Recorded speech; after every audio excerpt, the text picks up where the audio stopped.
এই আমলটি যদি করতে পারেন, সাইয়েদনা ওসমান রাদিয়াল্লাহু তাআলা আনহুর মতো অঢেল সম্পদের মালিক আল্লাহ তাআলা আপনাকে বানিয়ে দেবেন।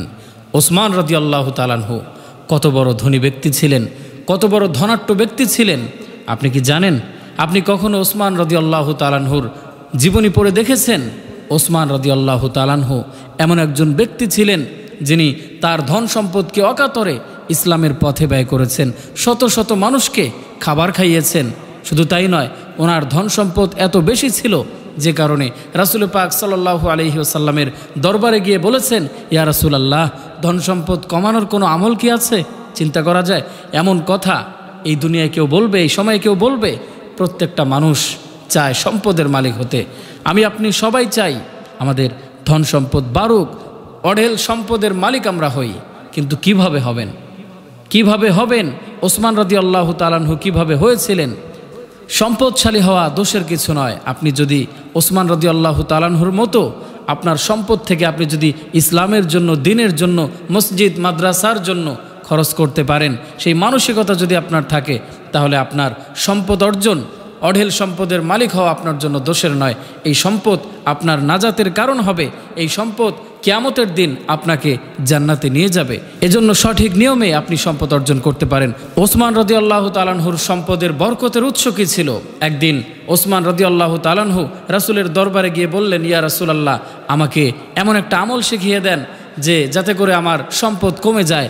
ওসমান রাদিয়াল্লাহু তাআলা আনহুকে রাসূল সাল্লাল্লাহু আলাইহি ওয়াসাল্লাম বললেন, ওসমান, তুমি আজ থেকে উটের পিঠে বসে খানা খাবে। ওসমান রাদিয়াল্লাহু আনহু চলে গেলেন। এরপর থেকে উটের পিঠে বসে খানা খাওয়া আরম্ভ করলেন। অনেক দিন পর একদিন রাসূলের দরবারে আসলেন। রাসূল বললেন যে, ওসমান, কি খবর, তোমার সম্পদ কি কমেছে? ওসমান রাদিয়াল্লাহু তাআলা আনহু বলতেছেন, ইয়া রাসূলুল্লাহ, সম্পদ কমা তো দূরের কথা, আগে তাও একটা লিমিট ছিল, এখন আমার সম্পদের এত বারাকা হয়েছে, তার সীমারেখাই নাই, এত সম্পদ আল্লাহ তাআলা বৃদ্ধি করে দিয়েছেন। তখন বলতেছেন, ইয়া রাসূলুল্লাহ, কেন? আপনি যে কথা আমাকে বললেন আমি তো সেভাবে খাইলাম, কিন্তু তারপরেও তো আমার সম্পদ কমলো না। রাসূল সাল্লাল্লাহু আলাইহি ওয়াসাল্লাম বললেন, ওসমান, যখন তুমি উটের পিঠে বসে খানা খেতে, যখন কোনো খাবার পড়ে যেত তখন তুমি কি করতা? ওসমান রাদিয়াল্লাহু আনহু বললেন, ইয়া রাসূলুল্লাহ, আমি উটের পিঠ থেকে নিচে নেমে ওই খাদ্যটা তুলে আবার খেতাম। রাসূল বললেন, যদি তারপরে পড়তো? তখন ওসমান বললেন যে, তারপরেও আমি নেমে আবার খাবারটা উঠাতাম। যদি তারপরে পড়তো? তারপরেও আমি আবার উটের পিঠ থেকে নেমে খাবারটা উঠিয়ে খেতাম। ইয়া রাসূলুল্লাহ, যতবার পড়তো আমি ততবার উটের পিঠ থেকে নেমে খাবারটাকে তুলে খেয়ে নিতাম। রাসূল পাক সাল্লাল্লাহু আলাইহি ওয়াসাল্লাম বললেন, ওসমান, তুমি আল্লাহর নিয়ামতকে এত চমৎকার কদর করার জন্য আল্লাহ তাআলা তোমার সম্পদকে বাড়িয়ে দিয়েছেন। আল্লাহ তাআলা তোমাকে অঢেল সম্পত্তির মালিক বানিয়ে দিয়েছেন।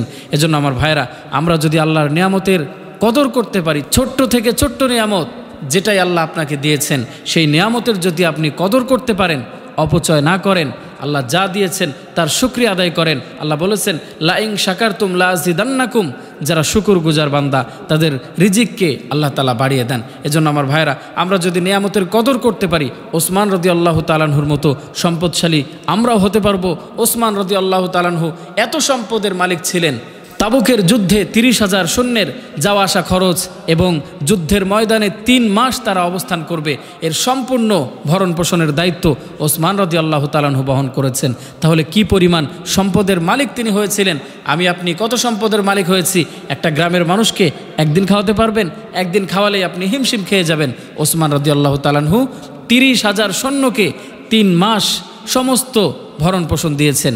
এজন্য আমার ভাইরা, আল্লাহ তাআলা আপনাকে যে নিয়ামত দিয়েছেন সেই নিয়ামতের কদর করতে হবে। আল্লাহ তাআলা বলেছেন, ফাকুল তুস্তাগফিরু রাব্বাকুম ইন্নাহু কানা গফফারা ইউরসিলিস সামাআ আলাইকুম মিদরারা ওয়া ইউমদিদুকুম বিআমওয়ালিন ওয়া বানিনা ওয়া ইয়াজআল লাকুম জান্নাতিন ওয়া ইয়াজআল লাকুম আনহারা।